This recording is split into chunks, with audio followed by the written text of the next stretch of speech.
Hello दोस्तों, final study centre में आप सभी का स्वागत है। उम्मीद है आप स्वस्थ होंगे, मस्त होंगे और ज़बरदस्त होंगे।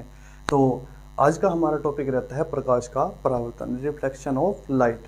तो जैसा कि आप सभी जानते हैं, हमारे बोर्ड के एग्ज़ाम अब नज़दीक हैं, बहुत ही नज़दीक है। तो हमको अब तैयारी शुरू कर देनी चाहिए। जिस जिस बच्चों ने अभी तक तैयारी नहीं स्टार्ट की वो अब तैयारी स्टार्ट कर दे, क्योंकि एग्ज़ाम डेट भी आ चुकी है और आपकी तैयारी भी अच्छी होनी चाहिए उसके लिए। तो हम क्या करेंगे बच्चों, हम ये करेंगे कि जो चैप्टर हैं, चैप्टर वाइज हम उनमें से आने वाले इम्पोर्टेंट क्वेश्चन को हल करेंगे, सोल्व करेंगे और आपके साथ में डिस्कस करेंगे। इनके साथ साथ में न्यूमेरिकल भी होंगे, सब कुछ होंगे और सारे के सारे क्वेश्चंस ऐसे होंगे जो एग्ज़ाम में पूछे गए हैं। तो जैसा कि आप सभी बोर्ड पर एक क्वेश्चन देख रहे होंगे कि प्रकाश के परावर्तन के नियम क्या है, इन्हें रेखा चित्र भी बनाकर समझाइए। तो ये जो क्वेश्चन है ये भी बोर्ड के एग्ज़ाम के अंदर आया हुआ है। पर हम क्या करेंगे, हम इससे पहले हम पढ़ेंगे प्रकाश का परावर्तन। ठीक है, तो सबसे पहले हम एक काम करते हैं, प्रकाश को ही समझते हैं। प्रकाश क्या होता है, हम प्रकाश समझते हैं एक बार। तो आप सभी को पता है प्रकाश एक प्रकार की क्या होती है बच्चों, ऊर्जा। क्या होती है, ऊर्जा। तो हम बोलेंगे प्रकाश एक प्रकार की ऊर्जा होती है जिससे हमें वस्तुओं को देखने में सहायता मिलती है, या फिर हम कह सकते हैं प्रकाश एक प्रकार की ऊर्जा होती है जो हमें वस्तुओं को देखने में सहायता प्रदान करती है, या जिसकी सहायता से हम वस्तुओं को देख सकते हैं। तो कैसे भी लिख दो, गलत नहीं है, बिल्कुल सही होगा। और इसके बाद हम पढ़ते हैं प्रकाश का परावर्तन। तो प्रकाश का परावर्तन क्या होता है वो भी समझते हैं। एक क्वेश्चन के अंदर ही हम पूरा टॉपिक क्लियर कर लेते हैं। तो प्रकाश का परावर्तन, तो देखो बच्चों, प्रकाश का परावर्तन क्या होता है। प्रकाश का परावर्तन होता है जब कोई प्रकाश किरण किसी समतल व चिकनी सतह से टकराकर वापस उसी माध्यम में लौट जाती है, तो इसे ही प्रकाश का परावर्तन कहते हैं। अर्थात हम डायग्राम के साथ में समझते हैं इस बात को। देखिए, ये आपकी एक सतह है, ये सतह कैसी है, समतल है तथा चिकनी है। समतल व चिकनी सतह है, ठीक है प्यारे बच्चों। और इसके बाद हम क्या करते हैं, हम एक प्रकाश की किरण को इस सतह पर डालते हैं।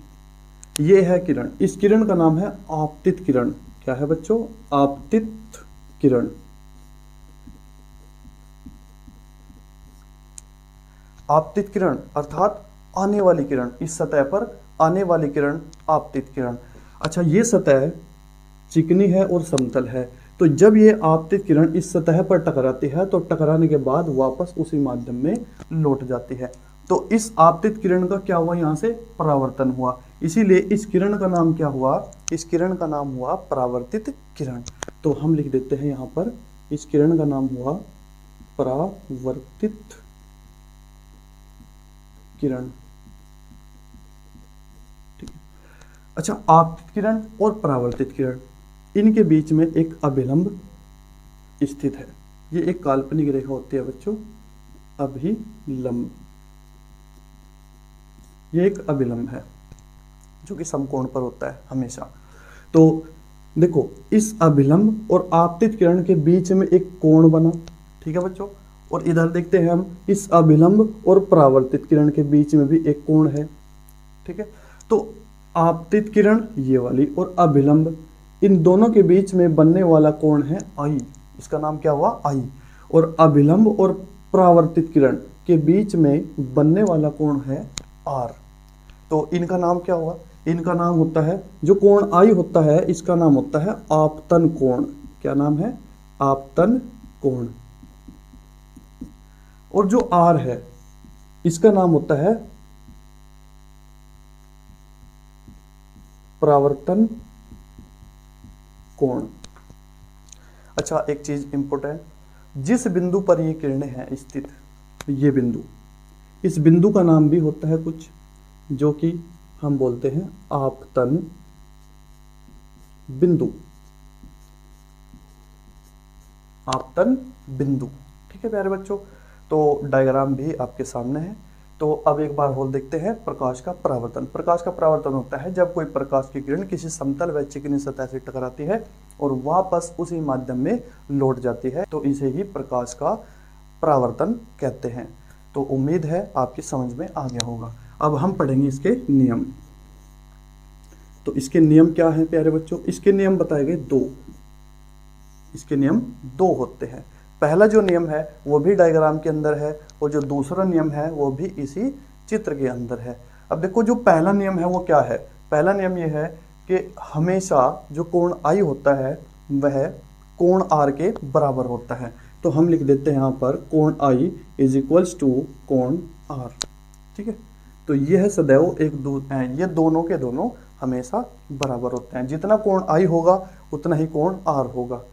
और दूसरा नियम, ये पहला नियम हो गया आपका। जो दूसरा नियम है वो ये है कि आपतित किरण ये वाली और परावर्तित किरण, ठीक है, आपतित किरण, परावर्तित किरण और आपतन बिंदु, ये बिंदु कौन सा बिंदु है? आपतन बिंदु।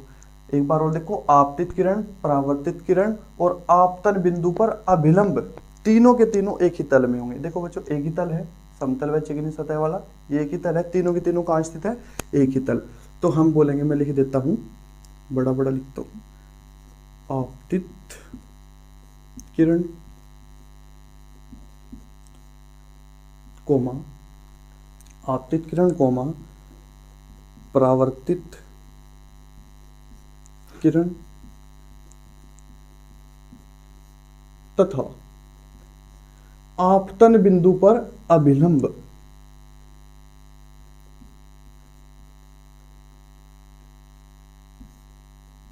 तथा आपतन बिंदु पर अभिलंब